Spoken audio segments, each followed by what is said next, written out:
Estamos con Roberto Horta Martínez, presidente de la Cámara Inmobiliaria de Venezuela. Bienvenido, Roberto, muchas gracias.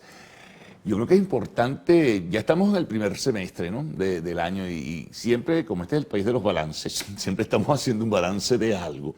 Bueno, me gustaría saber cómo ha sido este recorrido, cómo percibes lo que ha sido la actividad inmobiliaria en el país, en fin. Bueno, el último año, nosotros en el sector inmobiliario, como es un sector que se mueve de manera lenta, preferimos hacer los balances anualmente. El último año, el comportamiento del mercado ha sido desigual, no homogéneo en todo el país, sino en algunas regiones o ciudades, las principales ciudades donde hay mayor cantidad o mejores servicios que en otras, ha habido mejor movimiento del mercado inmobiliario. Por el contrario, en algunas otras ciudades ha habido disminuciones leves de operaciones y de precios. El tema, y bueno, lo veíamos en la reciente encuesta en COVID de condiciones de vida, la movilización interna dentro de Venezuela, Carlos, es de 2 millones de personas. Gente que buscando mejor calidad de vida, alejarse un poco de las ciudades donde hay fallas de luz, de cortes diarios de 2-3 horas. El problema del agua, el problema del agua, del combustible.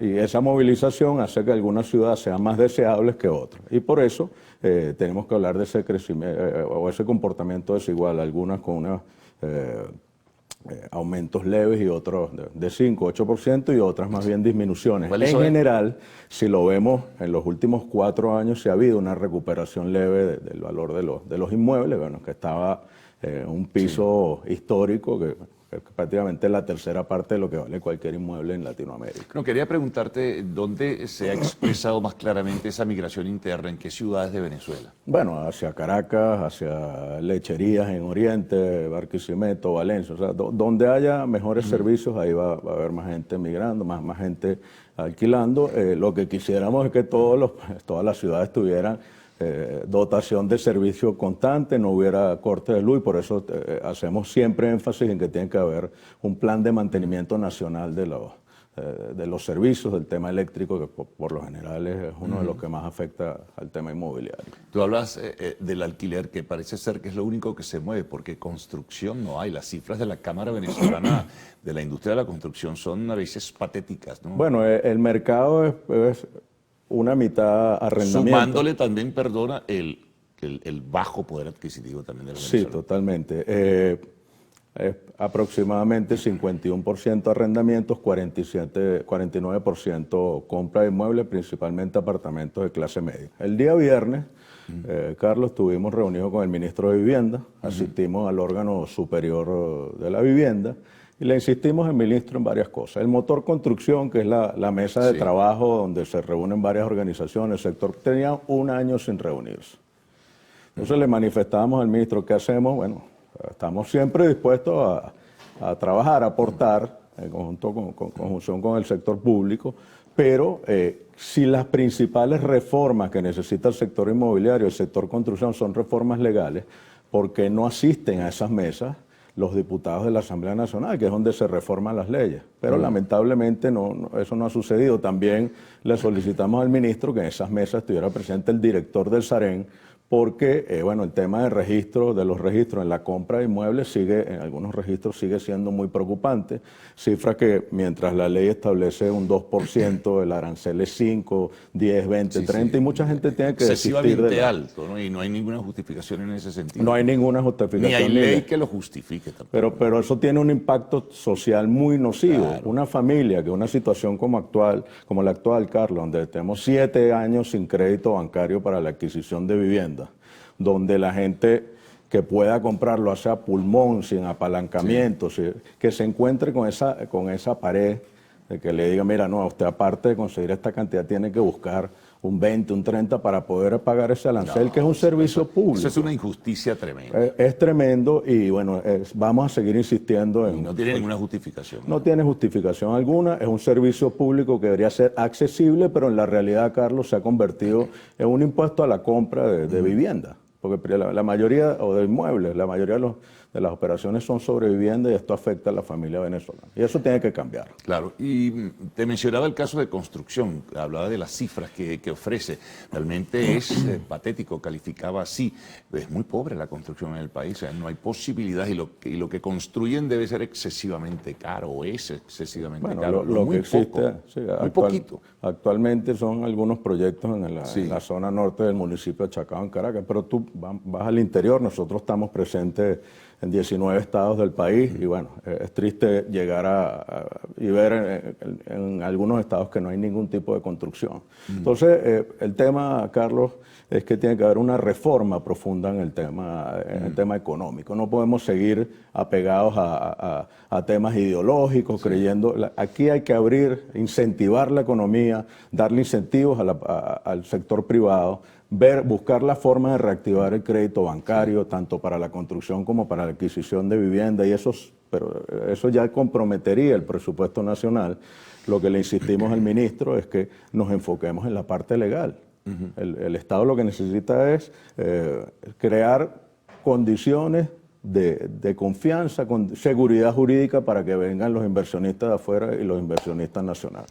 Es decir, que no solamente se incorporarían los inversionistas nacionales, digamos, para promover el sector inmobiliario o el de la construcción, sino también internacionales. Por supuesto. Hay interés de fuera, siempre ha habido interés. De por sí en Fede Cámara hemos recibido delegaciones de empresarios de Francia, de Colombia, pero el tema legal es siempre el tema que frena a los inversionistas y eso tiene que cambiar. Bueno, al retorno, Roberto, un poco para recordar y recapitular sobre hechos y temas que hemos conversado, que se necesitaría a nivel de la Asamblea Nacional modificar en leyes para que retome el impulso del sector inmobiliario venezolano. Conversamos con Roberto Horta Martínez, presidente de la Cámara Inmobiliaria de Venezuela.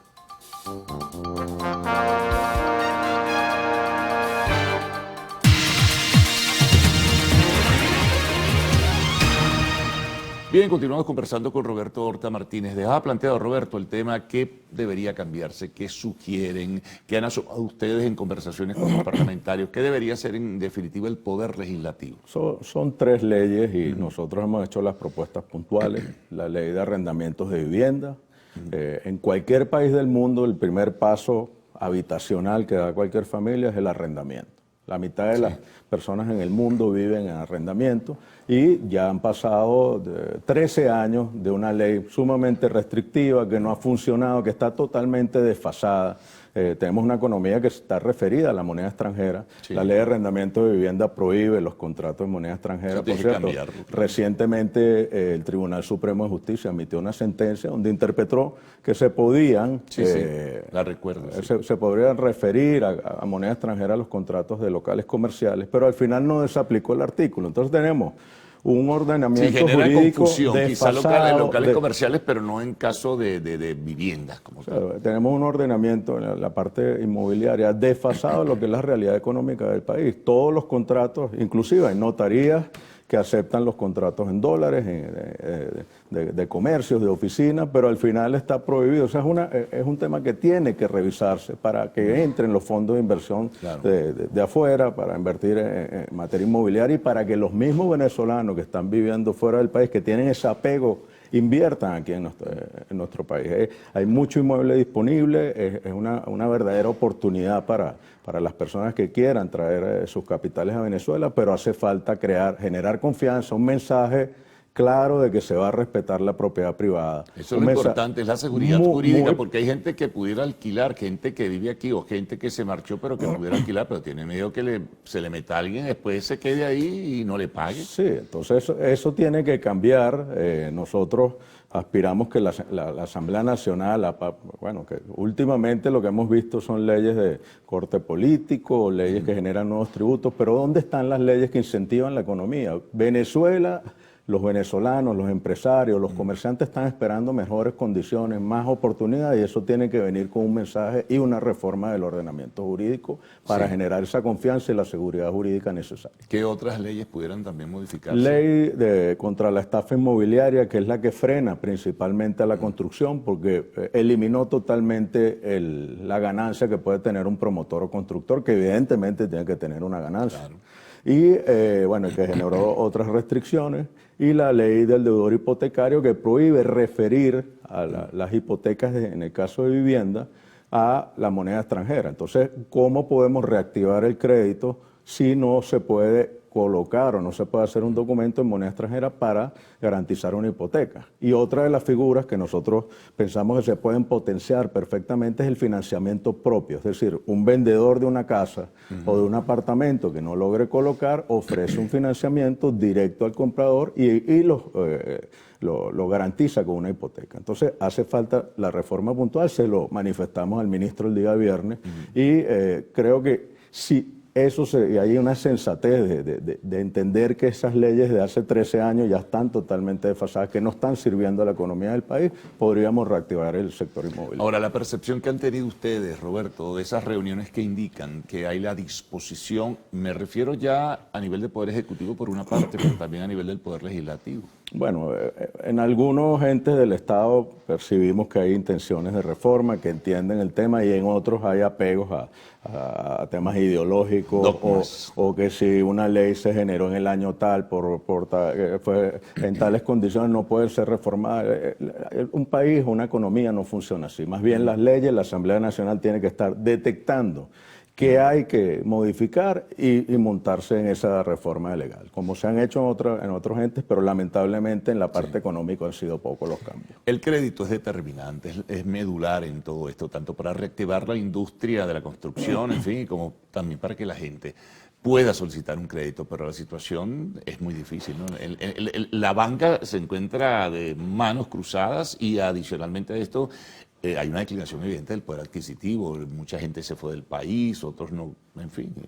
Bueno, una de las cosas que vemos es que las cuentas custodias donde están depositadas grandes cantidades de efectivo no pueden utilizarse esos fondos para generar crédito. Eso tiene que cambiar, ajustar el encaje legal y bueno, que haya reuniones entre el sector privado y la construcción. Nosotros estamos a la orden para apoyar, porque tiene que volver el crédito porque una ciudadanía sin apalancamiento no puede crecer patrimonialmente, no puede comprar un carro, ya está empezando a aparecer, pero no es la banca principalmente, sino los mismos concesionarios. Entonces tiene que volver el crédito como los que tuvimos durante muchos años, el crédito de política habitacional, habían subsidios, millones de venezolanos compraron a través de esos sistemas. Sí, no, había posibilidades. Había posibilidades, eso es lo que queremos que vuelva. Bueno, ojalá sea así.